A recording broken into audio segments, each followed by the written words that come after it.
যেই ব্যক্তিরা হজে যাওয়ার জন্য নিয়ত করেছেন, নিয়ত করার পর থেকে পরিশুদ্ধ টাকা, যেই টাকার মধ্যে কোনো ভেজাল নাই, যে ইনকামের মধ্যে কোনো ভেজাল নাই, ওই টাকা নিয়ে যখন আপনি হজের মধ্যে যাবেন, কদম যখন দিয়েছেন, আপনার জীবনের গুনাহগুলা যিনি মাফ করে দিবেন, বলেন তিনি কে? আর এজন্য আমার নবীজি জানিয়ে দিয়েছেন, হারাই কাবার দিকে তাকালেই সওয়াব, তাওয়াফ করলেও সওয়াব। যখন হাজরে আসওয়াদের মধ্যে চুমা দিবেন, সম্বুক যেমনি লোহা দেখলে আঁকড়ে নিয়ে ফেলে, সম্বুক যেমন লোহার প্রতি আকৃষ্ট হয়ে যায়, তেমনি ভাবে গুনাহগাররা যখন, মুসলিমরা যখন হক হালালের টাকাগুলা নিয়ে যখন মক্কা মদিনার মধ্যে যাবে, হানায় কাবার মধ্যে যখন যাবে, যখন হাজরে আসওয়াদের মধ্যে চুম্বন করবে, গুনাহগুলা সম্বুকের মতো সবগুলা টেনে নিয়ে ফেলবে। সুবহানাল্লাহ। এই জন্য আমাদের দোয়া কবুল হচ্ছে কেন? হুজুর দোয়া করেন আমার ছেলে হচ্ছে না, হুজুর দোয়া করেন আমার মেয়েটা হাসপাতালের মধ্যে, তো দোয়া হচ্ছে না কেন? এজন্য আমার নবী বলেন দোয়া কবুলের জন্য তুমি যদি মুস্তাজাউদ দাওয়া যদি হতে যাও, বলতে পারেন হুজুর মুস্তাজাউদ দাওয়া কি? দোয়া করেছেন, দোয়া হাত নামাইতে দেরি, কবুল হতে দেরি হয় না। এমন যদি আপনি মুস্তাজাউদ দাওয়া হতে চান, এমন যদি মানুষ হতে চান, এই ধরনের যদি মুত্তাকি মানুষ হতে চান, দোয়া করলেই কবুল হবে। এই জন্য আমার নবী বলেন তোমার এই গলা দিয়ে এমন খাবার তুমি নিচে নামাবে না, এমন খাবার নিচে যাবে না যেই খাবারের মধ্যে হারাম রয়েছেন, যেই খাবারের মধ্যে মানুষের অভিশাপ রয়েছেন, যেই খাবারের মধ্যে মানুষের রক্ত রয়েছেন, যেই খাবারটা আপনি সুদের মাধ্যমে আহার করতেছেন, মানুষের সমাজের হক দেন নাই, ফ্যামিলির হক দেন নাই, এই অপবিত্র খাবার যখন গলা দিয়ে যখন নামাইছেন, দোয়ার কবুল নেই, দোয়ার কবুল হবে না। হাজি সাহেব হতে পারেন, গাজী সাহেব হতে পারেন, মসজিদের মোতোয়াল্লি হতে পারেন, মসজিদের সেক্রেটারি হতে পারেন, যেই হন না কেন, এগুলার আর বাইল নেই। কারণ আপনি ওই শরীরের মধ্যে, যেই আল্লাহ রসুল সেজন্য বলেছেন, শরীরের মধ্যে এমন একটা গোস্তের টুকরো আছে যেটা যদি পবিত্র হয়ে যায় পুরো শরীর পবিত্র, আর যদি এটা অপবিত্র হয়ে যায়, অপবিত্র কেমনে করলেন? রোজা রেখে গালাগালি শুরু করেছে, রোজা রেখে মাফের মধ্যে কম দিচ্ছেন, রোজা রেখে মিথ্যে বলছেন, রোজা রেখে আপনি জেনারেল বিচার করছেন, রোজা রেখে আপনি নামাজ পড়তেছেন না, রোজা রেখে আপনি সুদ খাচ্ছেন, এখনো পর্যন্ত সুদের কারবারটা বন্ধ করতে পারলেন না। ওই শরীরের মধ্যে যে গোস্তের টুকরো আছে, খাবার যখন নেমেছেন, অপবিত্র মিথ্যে কথা যখন বলেছেন, গীবত যখন করেছেন, সুগুলগুড়ি যখন করেছেন, এটা অপবিত্র হয়ে গেছে। তো এটা অপবিত্র কি ফলে কি হয়? পুরো শরীর অপবিত্র হয়ে যায়, পুরো শরীরটা একদম দুর্গন্ধিত হয়ে যায়। এই দুর্গন্ধ খাবারের দুর্গন্ধ নয়, এই দুর্গন্ধ পুরো শরীরকে দুর্গন্ধ করে ফেলে, এই দুর্গন্ধ পুরো শরীরকে জাহান্নামের রাত্রি করে ফেলে। নাউজুবিল্লাহ বলেন, জাহান্নামের কি করে? এজন্য আমার নবী বলেন কিছু মানুষদেরকে রব্বুল আলামিন কিয়ামতের ময়দানে জাহান্নামে যখন দিবেন, কিছু মানুষদেরকে রব্বুল আলামিন জাহান্নামের লাকড়ি হিসাবে ব্যবহার করবেন। লাকড়ি হিসাবে, জাহান্নামের লাকড়ি হিসাবে কিছু মানুষদেরকে ব্যবহার করবে। যার শরীরের মধ্যে ভালো ফাইলে খেয়েছেন, খারাপ খাইলেও খেয়েছেন, সানমেরটাও খেয়েছেন, ফিসিরটাও খেয়েছেন, সুদের টাকাও খেয়েছেন, অপকর্ম করেছেন, যার শরীরে আমি যে বলছিলাম এই ছোট গোস্তের টুকরাটা অপবিত্র করেছেন, যে মানুষটা দুনিয়ার মধ্যে হক হালাল মেনটেন করে নাই, আল্লাহ শক্তি দিয়েছেন, যেমন ইচ্ছা তেমন চলেছেন, যেদিকে ইচ্ছে সেদিকে চলে গিয়েছেন, কদম রাখার আগে চিন্তা করে না এটার মধ্যে আল্লাহ রাসূল খুশি আসেনি, এটা আমি যে কদম দিচ্ছি এখানে আসেনি, ক্ষমতা তো আমার, ক্ষমতার মালিক তো আমি, বলা যায় আসে না নাই? আসে না নাই? কত কিন্তু আর আত্ম ফরজ, ফললে কিছু করার দরকার নেই, ক্ষমতা আছে, চলে গিয়েছেন, চলেন কোথায়? হতে ওখানে, এখানে যে যাচ্ছেন, কদম যে দিচ্ছেন, এই কদমের মধ্যে আল্লাহ রসুল খুশি আসেনি। হয়তো আপনি যখন মসজিদের জন্য বের হলেন, এক কদমে 10টা সওয়াব, কারণ এটা ভালো জিনিসের যদি নিয়ত করেছেন, ভালো জিনিসের প্রতি আপনি নিয়ত করেছেন, মসজিদে যাচ্ছেন, নিয়ত করেছেন, মাত্র কদম মাত্র দিয়েছেন, 10টা গুনাহ মাফ হয়ে গিয়েছেন, 10টা রহমত নাজিল হচ্ছে, আর ফেরেশতারা নূরি জগতের ডানা বিছিয়ে দিয়েছে। সুবহানাল্লাহ। আর যখন অপকর্মের জন্য যাচ্ছেন, কিন্তু আল্লাহ রাব্বুল আলামিন কত দয়া আমাদের প্রতি করেছেন, বান্দা তুই ভালো কাজের জন্য নিয়ত করা মাত্র আমি সওয়াব লিপিবদ্ধ করার জন্য নির্দেশ দিয়ে দিলাম, কিন্তু অপকর্মের জন্য নিয়ত করা মাত্র লেখা হচ্ছে না, যখন কাজটা করবেন তখন লেখা হচ্ছে। আল্লাহ আমাদের প্রতি কত ইহসান করেছেন, কত দয়া করেছেন। এই জন্য আমার নবী বলেন, এই মানুষের হক যখন আপনি না দিয়ে ব্যাংকের মধ্যে রেখেছেন, যা রেখেছেন ওগুলোর মধ্যে ওগুলোও অপবিত্র হয়ে গিয়েছে, ওগুলোও অপবিত্র, আপনি খাইলেন অপবিত্র। কিন্তু এখানে একটা মজার বিষয় হলো, আপনি সুদ খাইলেন, আপনি এত ব্যাংকের মধ্যে টাকা জমাইলেন, আপনি ফ্যামিলির সবাইকে খাওয়ালেন, কিয়ামতের ময়দানে যখন আপনাকে আসামির মতো শিকল দিয়ে যখন বেঁধে নিয়ে যাওয়া হবে, ফ্যামিলির বলবেন, ও আমার ছেলে, তোকে না আমি সুদের টাকা খাওয়াইছিলাম, তুমি কে? আমি তো তোর বাবা, আমার কোনো বাবাই নেই। এখানে খাওয়াইছেন নিজের ছেলেকে, নিজের বউকে খাওয়াইলেন, সুদের টাকা এনে খাওয়াইলেন, চুরি করে খাওয়াইলেন, ডাকাতি করে খাওয়াইলেন, মাপে কম দিয়ে খাওয়াইলেন, যা ইচ্ছা জুলুম করে আপনি ফ্যামিলির সবাইকে খাওয়ালেন, কিন্তু আপনি একাই যাচ্ছেন ওখানে। এই জাকাত এখন যেমন দিতে যাচ্ছে না, কোটিপতিরা এখন জাকাত দেয় না, এমনি ঈদের জামাত, এই কোটিপতির ঈদের জামাতের কোনো মূল্য নেই, এই পয়সাওয়ালার ঈদের জামাতের কোনো মূল্য নাই। যেই ব্যক্তি গরিবের হক দিয়ে দেয় না, এই হকটা কেমন আল্লাহ রাব্বুল আলামিন জানিয়ে দিয়েছেন, বান্দা আমার হক ধ্বংস করলে আমি আল্লাহ তোকে মাফ করে দেব। এটা তো গরিবের হক, মানুষ হক দেয় না, এটা গরিবের হক। সরাসরি আল্লাহ কালামুল্লাহ শরীফের মধ্যে জানিয়ে দিয়েছেন। তোমরা মনে করছো তাদের উপর তোমরা দয়া করছো, না, দয়া নয়, বরং তাদের হক এটা, তাদের হকটা তুমি তাদের ঘরের মধ্যে গিয়ে তাদেরকে ডেকে ডেকে বুঝাই দাও। যদি বুঝাই না দাও, কিয়ামতের ময়দানে কবর থেকে শুরু করে আযাব যিনি দিবেন বলেন তিনি কে? আযাব চলতে থাকবে। এজন্য আমার নবীজি বিদায় হজের শেষ ভাষণের মধ্যে রাহমাতুল লিল আলামিন সাহাবীদেরকে উদ্দেশ্য করে একটা ভাষণ দিলেন। ও আমার সাহাবা ইকরাম, খবরদার, আল্লাহ রাব্বুল আলামিন নামাজ না পড়ার জন্য আল্লাহ শাস্তি দেওয়ার পর মহান রব্বুল আলামিন দয়া দিয়ে আপনাদেরকে মাফ করে দিবেন। সুবহানাল্লাহ। নামাজ না পড়ার পর আল্লাহ রাব্বুল আলামিন মাফ করে দিবেন। আল্লাহ রাব্বুল আলামিন অন্যান্য ইবাদতগুলা আযাব দেওয়ার পর, কষ্ট দেওয়ার পর যিনি দয়া দিয়ে মাফ করে দিবেন বলেন তিনি কে? আল্লাহ মাফ করে দিবেন। খবরদার, আমার নবী বললেন, ও আমার সাহাবা ইকরাম, খবরদার, কিন্তু এমন একটা হক রয়েছেন, এমন একটা জিনিস রয়েছেন, যেই জিনিসটা রব্বুল আলামিন নিজেও ক্ষমা করবেন না, যেই জিনিসটা আল্লাহ ক্ষমা করবেন না, এটা হলো মানুষের হক। যদি তোমার কাছ থেকে কেউ পেয়ে থাকে, হক মানে শুধু আপনি তাদেরকে টাকা দিয়েছেন এটা হক নয়। এই যে ধনী যারা রয়েছেন, ধনী বানিয়েছেন কে? আরো জোরে বলেন না, ধনী বানিয়েছেন কে? আল্লাহ রাব্বুল আলামিন ধনী বানিয়েছেন, কিন্তু নাফরমানি করলে আবার গরিবের কাতারের মধ্যে নিয়ে আসতে 2 সেকেন্ড, 2 মুহূর্ত, 1 সেকেন্ডের প্রয়োজন হয় না, ঠিক কিনা বলেন? এটা তো তারা বুঝে না। কোটি কোটি ধনী, বিলিয়ন মিলিয়ন টাকার মালিকরা এক সময় রাস্তা দিয়ে পাইজারে গাড়ি নিয়ে চলতো, কিন্তু নাফরমানি করার কারণে আবার অনেক সময় দেখা যায় নাফরমানি করলেও সম্পদ বাড়াইয়ে দেয়। কারণ কি আল্লাহ বলেন, দুনিয়ার মধ্যে একটু ভোগ করে নে, অপেক্ষা কর, জাহান্নামের আগুনের জন্য অপেক্ষা কর, অপেক্ষা কর। তোর প্রতিবেশীর হক দেশ নাই।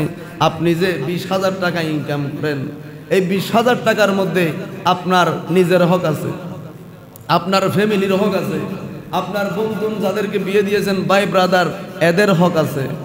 এবার এগুলো দেওয়ার পর যদি টাকা থাকে, এরপর পরিবার পরিজন সবগুলো দেওয়ার পর পুরো সমাজের হক আছে। এরপরও যদি বেশি পয়সাওয়ালা হয়, তাহলে দেখবে কতটুকু দিতে পারে। কারণ আল্লাহ রাব্বুল আমিন বলেন, তুমি যে 1 লক্ষ টাকা পাও, এই 1 লক্ষ টাকা সবগুলো তোমার নয়।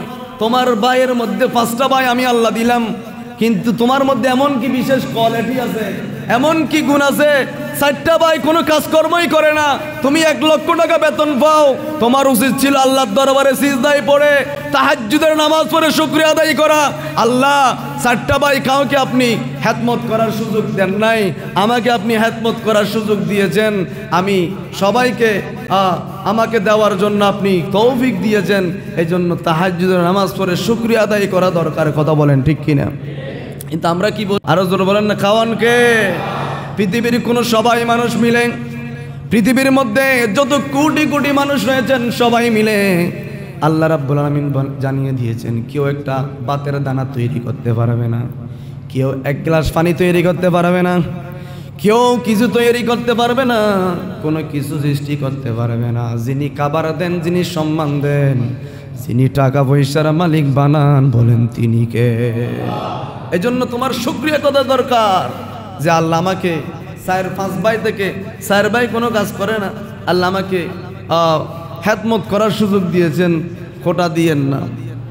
আল্লাহ আপনাকে দয়া করে 1 লক্ষ টাকা বেতন পাওয়ার করে দিয়েছেন, 20,000 30,000 টাকা পাওয়ার ব্যবস্থা করে দিয়েছেন। আল্লাহ আপনাকে সম্মানিত করেছেন, কারণ দুনিয়া থেকে যাওয়ার সময় পকেটের মধ্যে তো কোনো টাকা থাকবে না, কাফনের মধ্যে তো কোনো পকেট থাকবে না, নিয়ে যাওয়ার কোনো সিস্টেম নাই। আপনার 1 লক্ষ টাকা থেকে যেই খাতের মধ্যে ব্যয় করেছেন, ব্যাংকের মধ্যে যেই টাকাগুলো রেখেছেন, মানুষের হক মেরে, গরিবের হক মেরে, নিজের ভাইয়ের হক মেরে, যেই সমস্ত হক মেরে আপনি টাকাগুলা ব্যাংকের মধ্যে রেখেছেন, ওই টাকাগুলা কিয়ামতের ময়দানে আপনার জন্য বিষ দরসাবে পরিণত হবে। এই জন্য আমার নবী বললেন, ও আমার সাহাবা ইকরাম, খবরদার মানুষের হক যাতে তোমাদের শরীরের মধ্যে না থাকে। যাকাত দিতে অস্বীকার করবে, আমি সিদ্দিক আকবর তার বিরুদ্ধে যুদ্ধ ঘোষণা করলাম। অথচ সিদ্দিক আকবরের মতো নরম কোমল হৃদয়ের মানুষ সাহাবার মধ্যে আর কেউ ছিল না। একদম কোমল হৃদয়ের নরম তবিয়তের মানুষ। গরমের মধ্যে ছিল সৈয়দনা ফারুক আজম, যিনি কথা বলার সময় চোখ দিয়ে রক্ত বের হতেন। ওই সিদ্দিক আকবরে বললেন, আমার নবীজি ওফাত করেছেন, পর্দা করেছেন, তোমরা এটা মনে করিও না যে তোমাদের জন্য ওই সময় যাকাত ফরজ ছিল, এখন না দিলে কোনো সমস্যা নাই। খবরদার, এই ফরজ বিধানের ব্যাপারে কেউ যদি অনৈক্যমত পোষণ করো, কেউ যদি অস্বীকার পোষণ করো, আমি সিদ্দিক আকবর তাদের বিরুদ্ধে যুদ্ধ ঘোষণা করলাম। সুবহানাল্লাহ বলেন। এই জন্য যাকাত না দেওয়ার কারণে রহমতুল লিল আলামিন জানিয়ে দিয়েছেন, যাকাত না দেওয়ার কারণে সম্পদ যেগুলো আছে, আপনার মনে করেন আপনার 20 লক্ষ টাকা আছে, আপনি টাকাগুলোর যাকাত দেননি, যাকাত না দেওয়ার কারণে আমার নবী বলেন ওই যাকাতের টাকাগুলো ওখানে থাকার কারণে বাকি যেই টাকাগুলো আছে ওই টাকাগুলোও ধ্বংস করে দিয়েছেন। এগুলোর মধ্যে অপবিত্র ঢুকে গিয়েছেন। তো অপবিত্র ঢুকলে কি হবে? অপবিত্র ঢুকলে লা ইয়াদখুলুল জান্নাতা জাসাদুন গুযিয়া বিহারামিন, ওই শরীরটা জান্নাতের মধ্যে যাবে না। গুযিয়া বিহারামিন, যেই শরীরের মধ্যে হারাম ঢুকেছেন। এখন তো ঘরে ঘরে সুদ আছে, এখন মানুষ ব্যাংকের মধ্যে টাকা রাখে সুদের আশায়। 10 লক্ষ টাকা ব্যাংকের মধ্যে রাখে, ওখান থেকে একটা প্রফিট আসবে, ওখান থেকে একটা সুদ আসবে। এটা সুদ বলে না, এটাকে মানুষ আর কিসের নাম বলে, প্রফিট বিভিন্ন রকমের বলে আর কি। ব্যাংকের মধ্যে রাখে, এবার হাতের মধ্যে তসবিহ নিয়ে রাস্তায় রাস্তায় জিকির করে, ঢিলে কুলুপ করে, মসজিদের মধ্যে আগে আগে চলে আসে। এই নামাজের কোনো বাইল নেই। এই ব্যাংকের মধ্যে 20 লাখ টাকা রাখি, মাসে মাসে একটা টাকা খরচ করতেছো, খাইতেছো, এই তসবির কোনো মূল্য নেই। এই জন্য আমার নবী বলেন, এই জন্যই তো কারো দোয়া কবুল হচ্ছে না। হানায় কাবা ধরে দোয়া করেছেন, তো হানায় কাবায় গেছে তো সুদের টাকা নিয়ে, এরকম আছে না নাই? গেছে সুদের টাকা নিয়ে, টাকা আছে মারছে দূর হতে। এখানে 1 রাকাত পড়লে 50,000 রাকাতের সওয়াব। তো 50,000 রাকাত এগুলো আপনার জন্য নয়, 1 লাখ রাকাত এটা তো আপনার জন্য নয়। যেই ব্যক্তিরা হজে যাওয়ার জন্য নিয়ত করেছেন, নিয়ত করার পর থেকে পরিশুদ্ধ টাকা, যেই টাকার মধ্যে কোনো ভেজাল নাই, যে ইনকামের মধ্যে কোনো ভেজাল নাই, ওই টাকা নিয়ে যখন আপনি হজের মধ্যে যাবেন, কদম যখন দিয়েছেন, আপনার জীবনের গুনাহগুলা যিনি মাফ করে দিবেন, বলেন তিনি কে? আর এজন্য আমার নবীজি জানিয়ে দিয়েছেন, হানায় কাবার দিকে তাকালেই সওয়াব, তাওয়াফ করলেও সওয়াব। যখন হাজরে আসওয়াদের মধ্যে চুমা দিবেন, সম্বুক যেমনি লোহা দেখলে আঁকড়ে নিয়ে ফেলে, সম্বুক যেমন লোহার প্রতি আকৃষ্ট হয়ে যায়, তেমনি ভাবে গুনাহগাররা যখন, মুসলিমরা যখন হক হালালের টাকাগুলা নিয়ে যখন মক্কা মদিনার মধ্যে যাবে, হানায় কাবার মধ্যে যখন যাবে, যখন হাজরে আসওয়াদের মধ্যে চুম্বন করবে, গুনাহগুলা সম্বুকের মতো সবগুলা টেনে নিয়ে ফেলবে। সুবহানাল্লাহ। এই জন্য আমাদের দোয়া কবুল হচ্ছে কেন? হুজুর দোয়া করেন আমার ছেলে হচ্ছে না, হুজুর দোয়া করেন আমার মেয়েটা হাসপাতালের মধ্যে, তো দোয়া হচ্ছে না কেন? এজন্য আমার নবী বলেন, দোয়া কবুলের জন্য তুমি যদি মুস্তাজাউদ দাওয়া যদি হতে যাও, বলতে পারেন হুজুর মুস্তাজাউদ দাওয়া কি? দোয়া করেছেন দোয়া হাত নামাইতে দেরি, কবুল হতে দেরি হয় না। এমন যদি আপনি মুস্তাজাব দাওয়া হতে চান, এমন যদি মানুষ হতে চান, এই ধরনের যদি মুত্তাকি মানুষ হতে চান, দোয়া করলেই কবুল হবে। এই জন্য আমার নবী বলেন, তোমার এই গলা দিয়ে এমন খাবার তুমি নিচে নামাবে না, এমন খাবার নিচে যাবে না যেই খাবারের মধ্যে হারাম রয়েছেন, যেই খাবারের মধ্যে মানুষের অভিশাপ রয়েছেন, যেই খাবারের মধ্যে মানুষের রক্ত রয়েছেন, যেই খাবারটা আপনি সুদের মাধ্যমে আহার করতেছেন, মানুষের সমাজের হক দেন নাই, ফ্যামিলির হক দেন নাই। এই অপবিত্র খাবার যখন গলা দিয়ে যখন নামাইছেন, দোয়ার কবুল নেই, দোয়ার কবুল হবে না।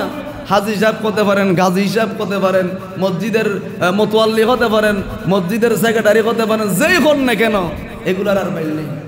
কারণ আপনি ওই শরীরের মধ্যে যেই আল্লাহ রসুল সেজন্য বলেছেন, শরীরের মধ্যে এমন একটা গোস্তের টুকরো আছে যেটা যদি পবিত্র হয়ে যায় পুরো শরীর পবিত্র। আর যদি এটা অপবিত্র হয়ে যায়, অপবিত্র কেমনে করলেন? রোজা রেখে গালাগালি শুরু করেছে, রোজা রেখে মাফের মধ্যে কম দিচ্ছেন, রোজা রেখে মিথ্যা বলছেন, রোজা রেখে আপনি জেনাবে বিচার করছেন, রোজা রেখে আপনি নামাজ পড়তেছেন না, রোজা রেখে আপনি সুদ খাচ্ছেন, এখনো পর্যন্ত সুদের কারবারটা বন্ধ করতে পারলেন না। ওই শরীরের মধ্যে যে গোস্তের টুকরো আছে, খাবার যখন নেমেছেন, অপবিত্র মিথ্যা কথা যখন বলেছেন, গীবত যখন করেছেন, সুগুলগুড়ি যখন করেছেন, এটা অপবিত্র হয়ে গেছে। তো এটা অপবিত্র কি ফলে কি হয়? পুরো শরীর অপবিত্র হয়ে যায়, পুরো শরীরটা একদম দুর্গন্ধিত হয়ে যায়। এই দুর্গন্ধ খাবারের দুর্গন্ধ নয়, এই দুর্গন্ধ পুরো শরীরকে দুর্গন্ধ করে ফেলে, এই দুর্গন্ধ পুরো শরীরকে জাহান্নামের রাত্রি করে ফেলে। নাউজুবিল্লাহ বলেন, জাহান্নামের কি করে?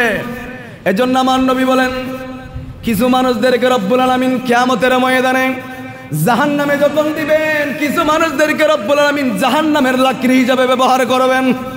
লাকড়ি হিসাবে, জাহান্নামের লাকড়ি হিসাবে কিছু মানুষদেরকে ব্যবহার করবে।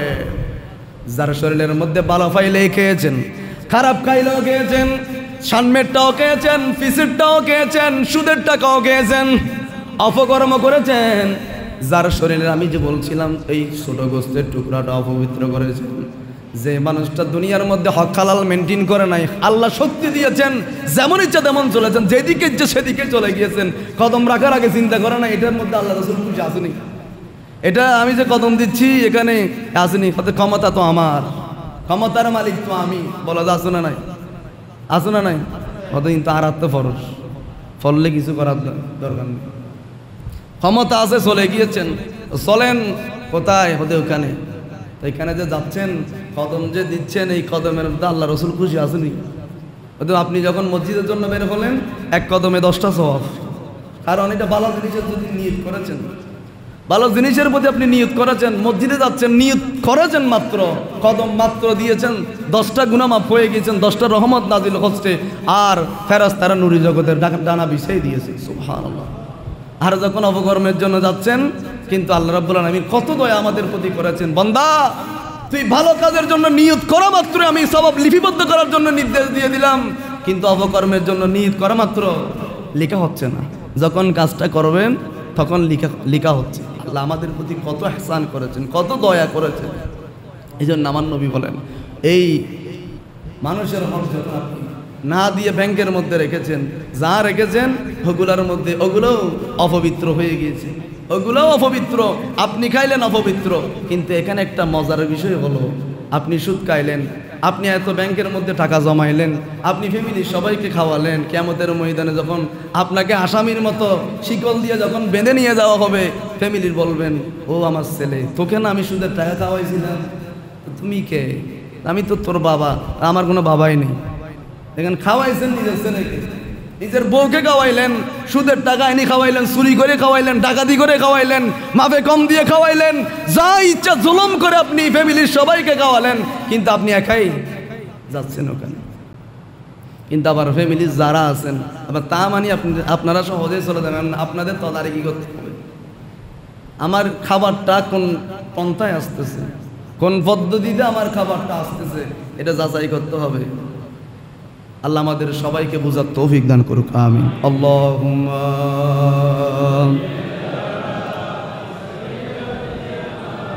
মাওলানা মুহাম্মদ সাইয়্যিদিনা আব্দুর রহমান সুফুরি নুজহাতুল মাজালিস ওই কিতাবের মধ্যে উল্লেখ করেছেন, সমাজের একজন ধনাঢ্য ব্যক্তি, বড় বিজনেস ম্যাগনেট, বড় পয়সাওয়ালা মানুষ ইন্তেকাল করেছেন। তো সমাজের সবাই লাশটা দাফন করার জন্য খবর খনন করতে লাগলেন। দেখতে পেলেন খবর যেখানে করলেন করা শেষ, দেখা যাচ্ছে ওখানে সাপে পরিণত হয়েছে। এখন এটা বাদ দিয়ে আরেকটা কবর খনন করতে লাগলেন। করতে করতে দেখা যাচ্ছে সব কবরের মধ্যে সাপ। এরপর জিজ্ঞেস করা হলো এই মানুষটা কেমন ছিল। এই মানুষটা বেশি বেশি সুদ খাইতো, মানুষের হক দিত না, যার কারণে তখন আব্দুর রহমান সুফুরি বললেন যে যেই ব্যক্তি সুদ খাবে, সাপ হলেও সাপযুক্ত যতটা কবর করা হোক না কেন, যতটা কবর খনন করবেন সব কবরের মধ্যে সাপই থাকবে।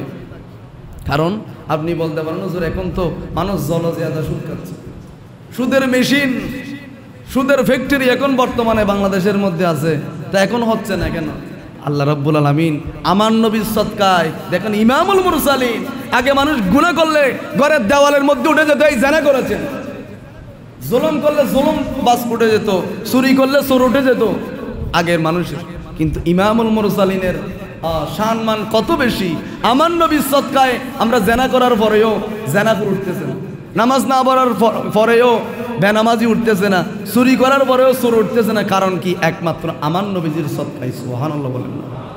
যদি এরকম উঠতো তাহলে বুঝে যেত ফরজগার মানুষ কোনটা আছে।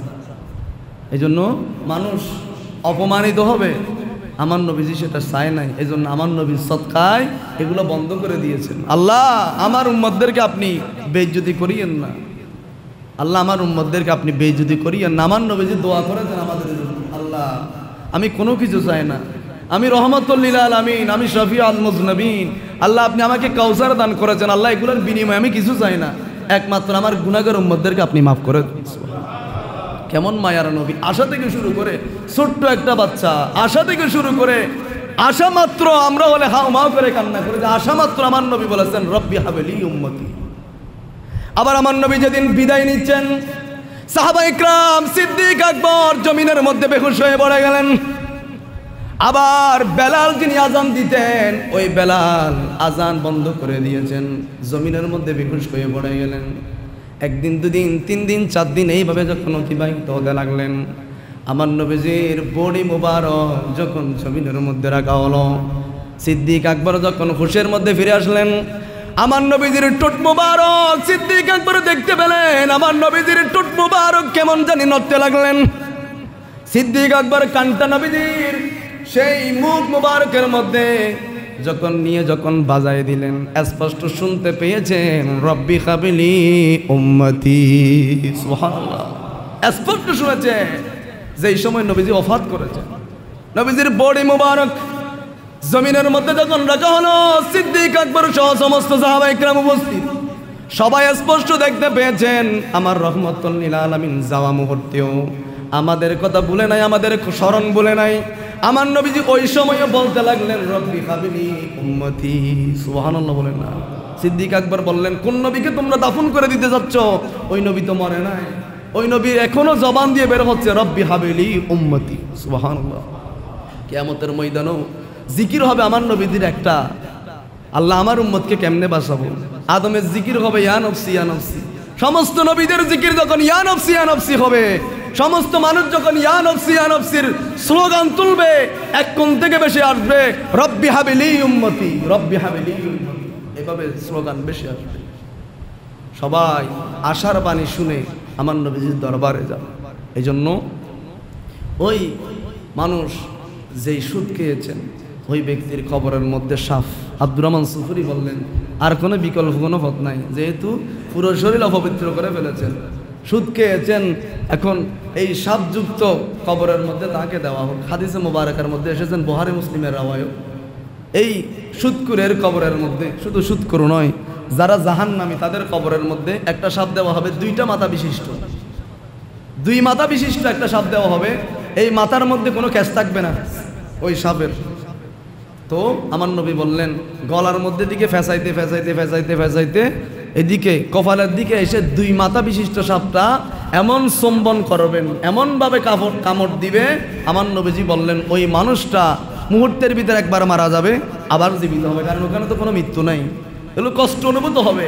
নবীজি এর ব্যাপারে নবীজি সাহাবায়ে কেরামদেরকে বললেন, ও আমার সাহাবায়ে কেরাম, সাপটা কেমন হবে? এটা যদি দুনিয়ার মধ্যে একটা নিঃশ্বাস ফেলে, কামড় দেওয়া তো অনেক দূরের কথা, শুধু একটা নিঃশ্বাস ফেললে দুনিয়ার সব প্রাণী মরে যাবে, দুনিয়ার গাছবাস সবগুলো মরে যাবে, দুনিয়ার মধ্যে কোনো ফসল ফলাদি হবে না, কোনো মানুষই থাকবে না। এরকম ভয়ঙ্কর সাপ কবরের মধ্যে দেওয়া হবে। এই জন্য যাদের উপর যাকাত ফরজ হয়েছেন আল্লাহর বস্তে, টাকা মরা যাওয়ার পর, আমি কোটিপতির জানাজা পড়াইছি আলহামদুলিল্লাহ, অনেক মানুষের জানাজা পড়াইছি। এই রমজান মাসের মধ্যে কোটিপতির মধ্যে একজন মানুষকে আমি জানাজা পড়াইছি, যিনি আমার নবীকে সালাম দিয়ে দিয়ে, যিনি কালিমা পড়ে পড়ে এন্তেকাল করেছেন, অথচ কোটিপতি।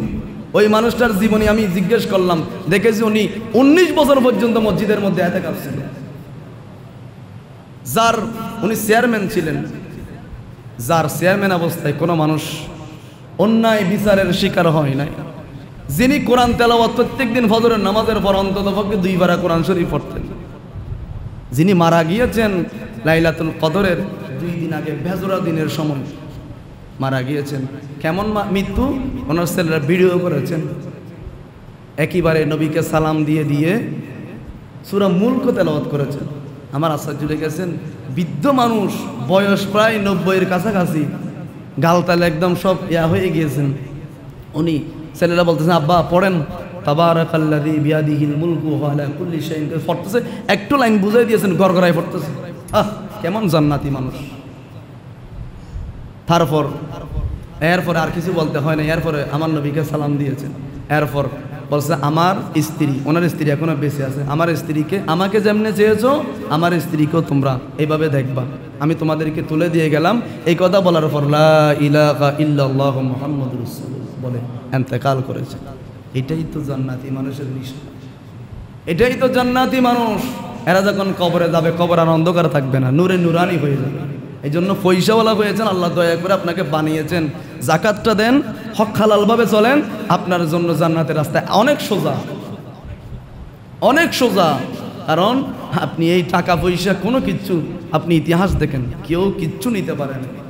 এই জন্য যাকাত যাদের ফরজ হয়েছেন এই রমজানুল মুবারক মাসে যাকাতটা দিয়ে ফেলবেন। কারণ এমনও ফ্যামিলি আছে, আমি দেখেছি, এমনও ফ্যামিলি আছে খাবার কিনবে দূরের কথা, এখনও ভালো করে সেহরি ইফতার করতে পারে না। বেশি দূর যেতে হবে না, আপনি গাজার দিকে তাকান, ছোট ছোট বাচ্চারা, ছোট ছোট বাচ্চারা খাবার নাই, পানি নাই, কিচ্ছু নাই, ঘাস খাচ্ছে, লতা পতা খাচ্ছে ছোট ছোট বাচ্চারা। আমি দেখেছি ভিডিওর মধ্যে, সবাই দেখেছেন অন্তত পক্ষে, দেখেছি ঘাস খাচ্ছে, খাবার নাই, কিচ্ছু নাই, পানি নাই। এই না খেয়ে মানুষ প্রায় 1000-এর উপর মানুষ মারা গিয়েছেন 1 সপ্তাহের ভিতর। তা আল্লাহ যে আমাদেরকে সুস্থ রেখেছেন, কারণ আমরা তো ওই মুসলমান, পুরো শরীরের মধ্যে যদি হাতটা অসুস্থ হয়ে যায়, পুরো শরীরের মধ্যে আমরা ব্যথা অনুভূত হই, কিন্তু আমরা এটা বুঝি না, পুরো বিশ্বের মধ্যে যত মুসলমান আছে এটা আমরা এক দেহ, এটা আমরা বুঝতে চাই না, এটা আমরা কেউ মানি না। আমি নিজে খাইলাম পেট ভরে, ঘুমাইলাম, আল্লাহ তোর এই আবাদত আমার কোনো প্রয়োজন নেই। তোর শরীরের মধ্যে যেমন হাত অসুস্থ হলে তোর বডির মধ্যে ব্যথা অনুভূত হয়, বিশ্বের মধ্যে যত মুসলমান আছে, এক রাষ্ট্রের মধ্যে যদি মুসলমান আক্রান্ত হয়, তুই মুসলমান হিসেবে অন্ততপক্ষে তোর শরীরের মধ্যে, তোর কলবের মধ্যে রক্তক্ষরণ হতে পারে। কথা বলেন ঠিক কিনা? কিন্তু আমরা এটা মানতেই রাজি নই। আমরা নামাজ পড়াকে ফরজ মানি, কিন্তু জিহাদ করা যে ফরজ এটা আমরা অনেকেই মানি না। আল্লাহ বলেন, আমার মুসলমানরা, আমার বান্দারা যেই রাষ্ট্রের মধ্যে আহত হোক না কেন, তুই মুসলমান হিসাবে অন্ততপক্ষে যেতে না পারলেও তোর মধ্যে কষ্ট অনুভূত হতে হবে, তোর মধ্যে রক্তক্ষরণ হতে হবে, চিন্তা হতে হবে, র্যালির মধ্যে বের হতে হবে, স্লোগান দিতে হবে। কে কি বললো বেটা, দুনিয়ার মানুষ কি করবে, এটা আমার কি দরকার? দুনিয়ার মানুষ কি করতে পারবে? অন্তত মারিয়ে ফেলতে পারবে। মৃত্যু তো একদিন হবে, এটা যদি কি শহীদ মৃত্যু হয়, আপনার সে দামি আর কে হতে পারে? নেতার পিছনে দূরতে দূরতে গুলি খাই মারা গেছেন, এতে এটা আপনি মেনে নিতে পারতেছেন? আল্লাহর জন্য শহীদ করে যে এত সুন্দর পরিষ্কার, আল্লাহ বলছে পুরো মরস নাই, তোদের খাবার আমি নিজে খাওয়াচ্ছি, তোদের জন্য স্পেশাল জান্নাত।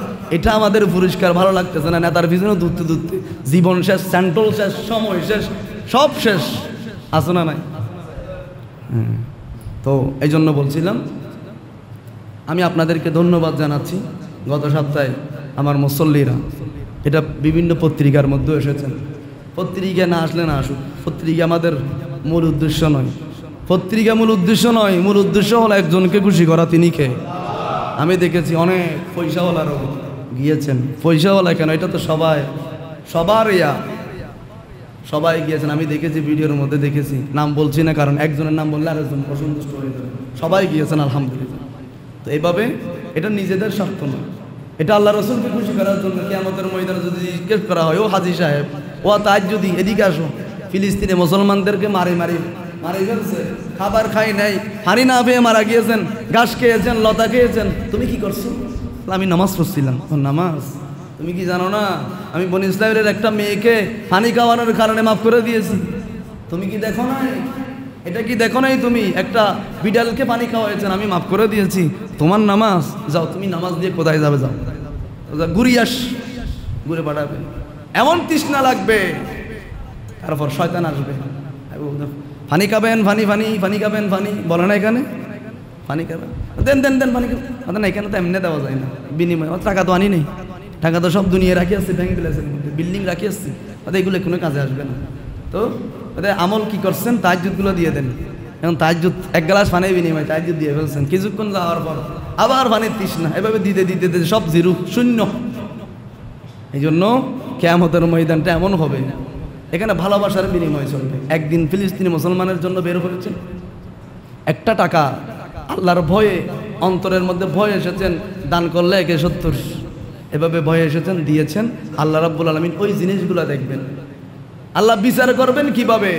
আল্লাহ বলে, আমি ইমানদারের বিচার করব, কেউ যাতে না দেখে চারিদিকে ব্যারিকেড দিয়ে ফেলবো। তো এখানে আমি আর আমার বান্দা থাকবে, আমার বান্দার সমস্ত অপরাধ কেউ না দেখে মতো আমি আল্লাহ মাফ করে দেব। সুবহানাল্লাহ।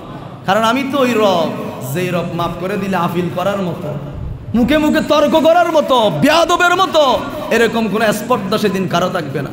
কারো গায়ের মধ্যে পোশাক রাখবো না আমি সেদিন, কারো গায়ে জামা থাকবে না, কেউ কারো চেহারার দিকেও তাকাবে না। একবার যে আল্লাহর আরশ আযীমের দিকে তাকিয়ে বলবে, রব্বুল আলামিন আমারে মাফ করে দাও। এজন্য সাইয়েদনা মায়েশা সিদ্দিকা রাদিয়াল্লাহু তাআলা আনহা বললেন, নবীজি কিয়ামতের ময়দানে আমার কি অবস্থা হবে? নবীজি বললেন, ও আমার আয়েশা, তুমি জিজ্ঞেস করছো মানুষের কি অবস্থা হবে? ওই দিন মানুষ যে একবার আরশ আযীমের দিকে তাকিয়ে বলবেন, আল্লাহ আমারে মাফ করে দাও। কার গায়ের মধ্যে জামা আছে, কার গায়ের মধ্যে জামা নাই, ওই দিন কেউ কারো চোখ দিকে তাকাবে না, কেউ কারো দিকে তাকাবে না। এটার নাম হলো কিয়ামতের ময়দান। এই জন্য যাকাত, যাদের সময় তো অনেক বেশি হয়ে যাচ্ছে, যাকাত যাদের ফরজ হয়েছেন আপনারা যাকাত আদায় করে ফেলবেন, দিয়ে ফেলবেন।